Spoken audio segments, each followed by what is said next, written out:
Yeah, Rob and Wendy, welcome back. Part 2 of my series focusing on the growing concern that is dwindling high school officials.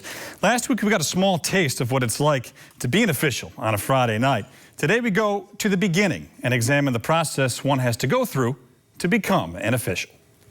It's not like it used to be where you'd buy a shirt and a whistle and pass a test and you're walking on the field or the court. It's a little bit more involved now. Applying for a job can be like a full-time job. Applying to become a high school official in Pennsylvania can be done through mail, although the current procedure has been simplified online, from the application process to recommendations on joining an official chapter. You log into PIAA.org and go to the officials page and click on the patch to become an official, and it will walk you through every step you need to become an official, from registering for the test to taking the test to it'll advise you on how to get clearances. The test takes about 2 hours. 50 questions, 35 need to be answered correctly. As for the clearances, they are the same 3 clearances that educators need in the state of Pennsylvania to be a teacher. So there's 3 clearances. They add up to almost $60. Is state police, there's the Department of Human Services, and an FBI clearance. The FBI one is the one that's a little cumbersome. You're required to go get fingerprinted. So the other 2 are automated. You get them back in seconds. So that's another impediment. You have to schedule a time to go get your fingerprints, and then you have to wait on that to come back. Clearances are a relatively new concept to the application process, bringing an elevated price tag along with it. Gebhart says the PIAA is down officials since the institution of clearances in 2015, though recent numbers have been encouraging.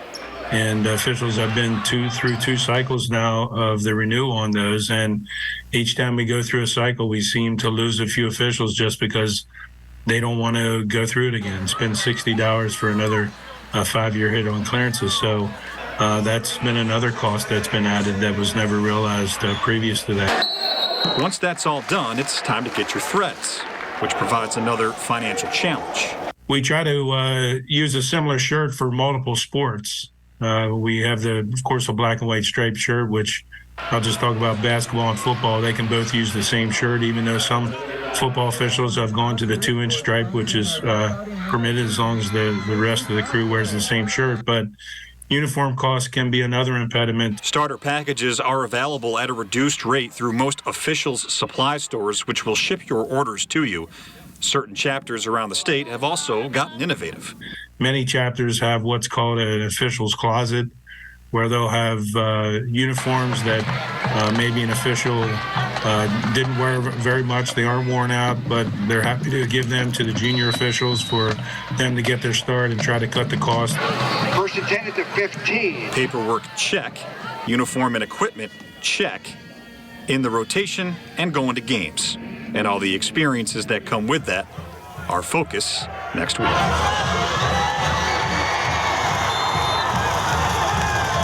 And more specifically, next week we'll be diving into fan behavior and how big of a deal that is in the relationship between the refs and the coaches and what's kind of been going on there. So all of this will be available at WFMZ.com/sports.